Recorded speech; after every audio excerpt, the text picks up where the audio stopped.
terrorists in Khan al-Assal launched a missile containing chemical weapons, leaving 15 martyrs.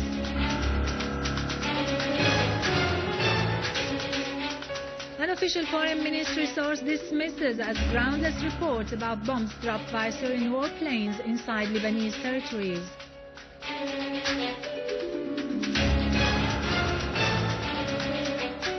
Al-Ja'fari says Syria confirms its absolute support for the world tendency to build an international community that is free of the use of force.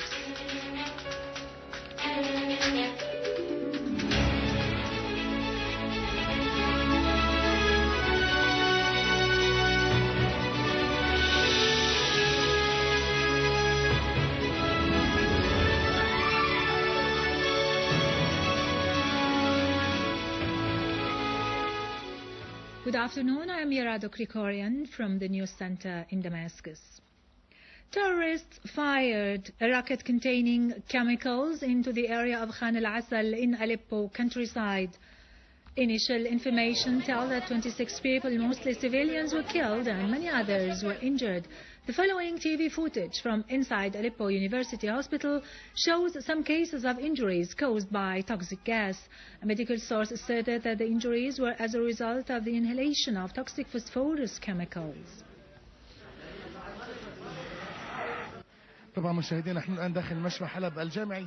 هذه الحالات كما تتابعون معنا جراء الشهداء من المدنيين وحالة استنفار في مشفى حلب الجامعي.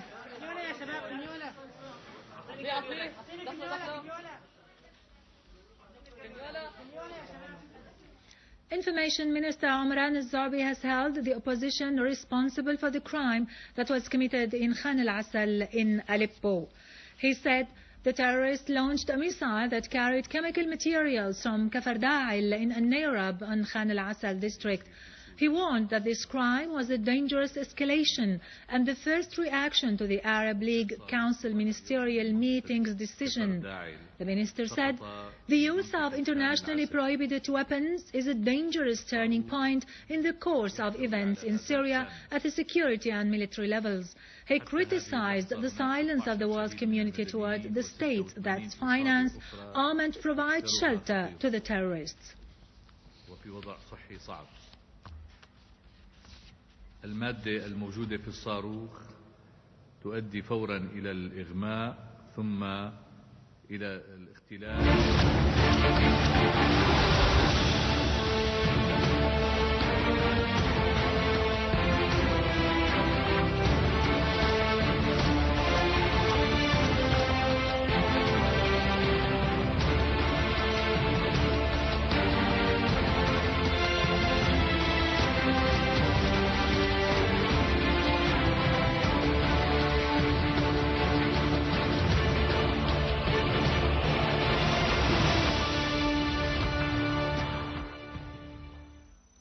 An official source at the Foreign and Expatriates Ministry has said that the reports circulated by some Lebanese, Arab and international news media about bombs being dropped by Syrian warplanes inside Lebanese territories are totally groundless.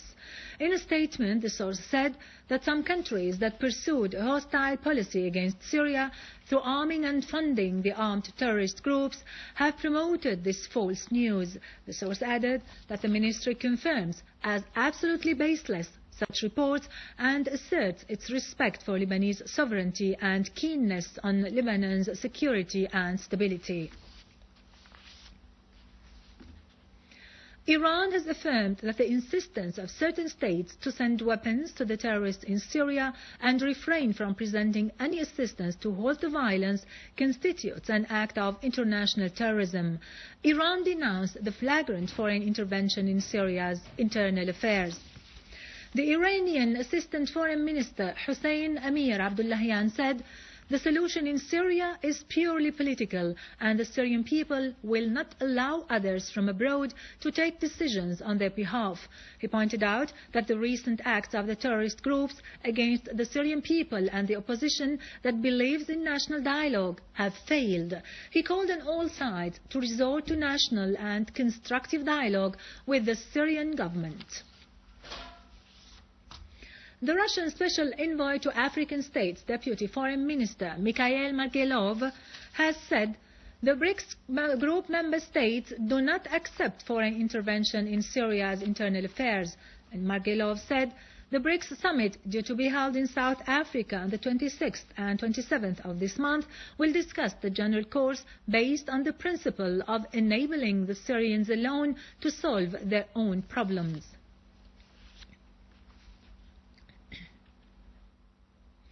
UN Secretary-General Ban Ki-moon has urged the world community, as well as the government and opposition in Syria, to work immediately for reaching a political solution to the crisis in the country. A statement issued by the spokesman of the UN Secretary-General has referred to the need for all parties to abandon the military option as a solution. It also warned against the repercussions of giving priority to armament over political dialogue, considering the events in Syria as having been the result of the first option.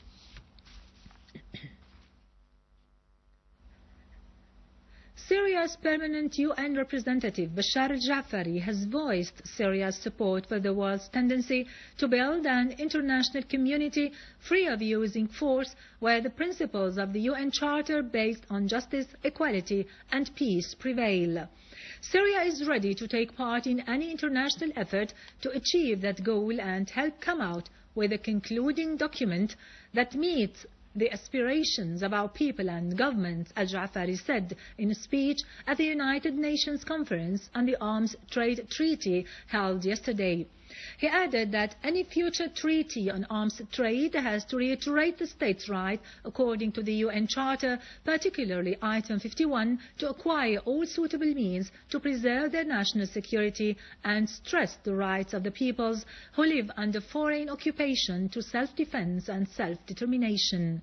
Al-Ja'fari referred to Israel's involvement in the illegal arms trafficking in the world, which encourages drugs gangs and separatist movements. He also referred to Syria's suffering from terrorism and sabotage based on extremist and takfiri fatwas issued by instigators who are hosted by Arab, regional and Western states, and terrorist groups on top, Al-Qaeda-linked Jabhat al-Nusra, are carrying out the acts of terror in Syria. These groups could have never been active without the funds, weapons and training supplied to them by a number of Arab, regional and Western countries, Al-Ja'fari said. He added that the latest statements of a number of countries to supply and increase the level of arming to those terrorist groups in Syria is a matter of concern, as they really know the nature and essence of these groups.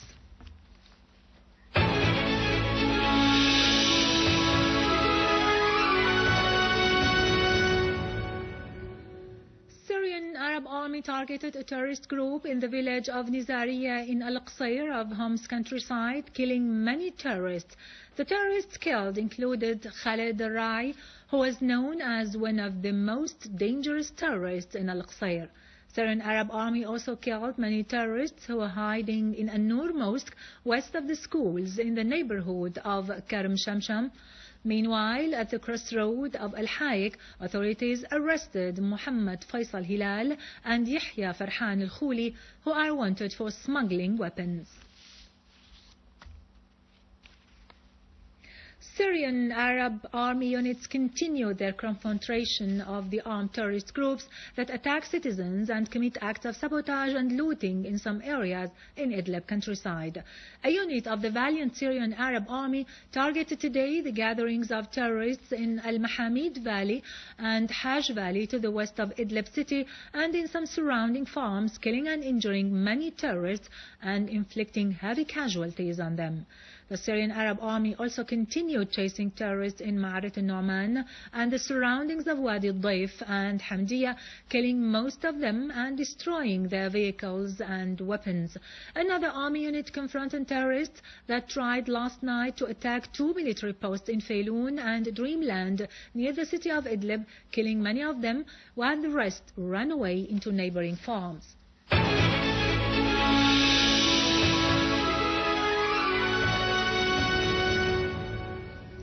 Welcome back. In Iraq, 56 people were killed and 200 others injured in a series of terrorist blasts in different neighborhoods in Baghdad that targeted restaurants, bus stops and many shops today. Iraqi police said that more than 13 terrorist attacks, most of them by booby-trapped cars, took place today on the eve of the 10th anniversary of the U.S.-British invasion of Iraq. Meanwhile, Iraqi police arrested 26 armed men who had 33 explosive devices and rockets in Al-Mahmudiyeh, south of Baghdad.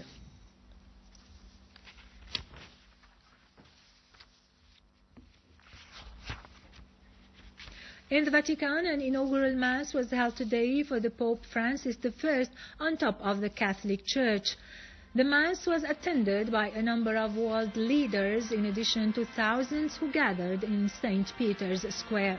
Last Wednesday, the cardinals elected the Argentine Cardinal Jorge Mario Bergoglio as the new Pope, who chose the name of Francis I to be the first Pope from Latin America, where the largest number of Catholics live.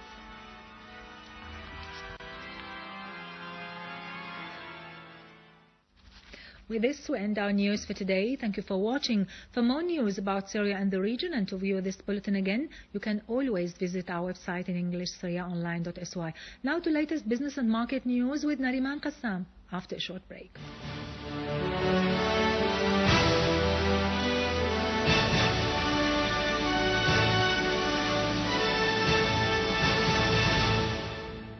Ladies and gentlemen, good afternoon. The Minister of Industry, Adnan Al-Sukhni, asserted that the implementation of production and the investment plans during last year were exceptional. The Minister said there are many establishments and companies which have gone out of service because of the crisis and we should find new solutions. He also called for establishing a new line for batteries in Damascus to provide the needs of the local market. Moreover, Al-Sukhni pointed out to the importance of the commitment of the subscribing citizens in Aleppo factory for tractors and the possibility of assembling these tractors in cooperation with the Khuduro Iranian company. The cultivated land of spring potato crops reached 1,042 hectares out of 2,400 hectares, which was the original plan for this season. It is worth mentioning that these lands are affiliated to the Public Commission for Developing Al-Ghab area.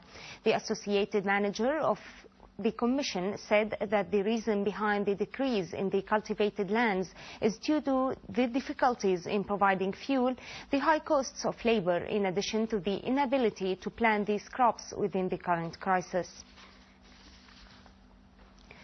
The Brent crude fell, shrinking to less than $15 a barrel for the first time since January, while the Brent crude for May retreated 32 cents per barrel on the London-based ICE Futures Europe exchange, and the volumes were 46% below the 100-day average.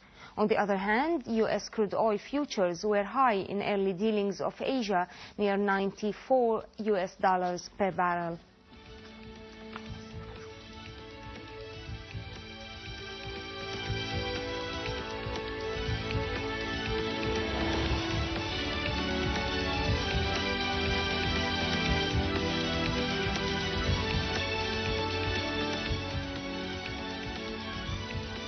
European shares fell for a third day before the Cypriot lawmakers vote on a 5.8 billion euros of the bank deposit levy, which is needed to win a bailout, whereas the US index futures were little changed and the Asian shares climbed.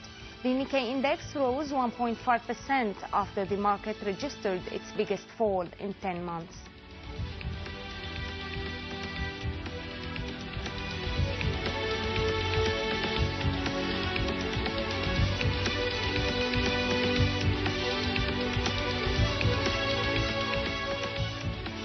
In the local market, the 21-carat gold were 300 Syrian pounds up, reaching 5,100 Syrian pounds per gram, as the jewelers' assembly set the price of the Rashadi golden coin at 37,200 Syrian pounds and the English coin at 41,600 Syrian pounds.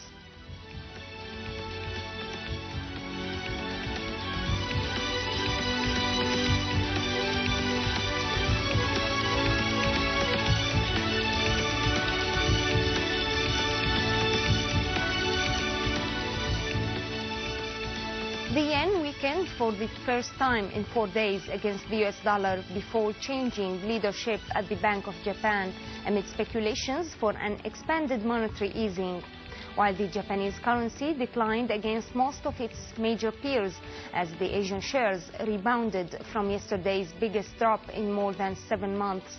The euro fell for a second day against the US dollar after media reports said that the Cypriot parliament will not approve a bank deposit levy to help fund the nation's bailout.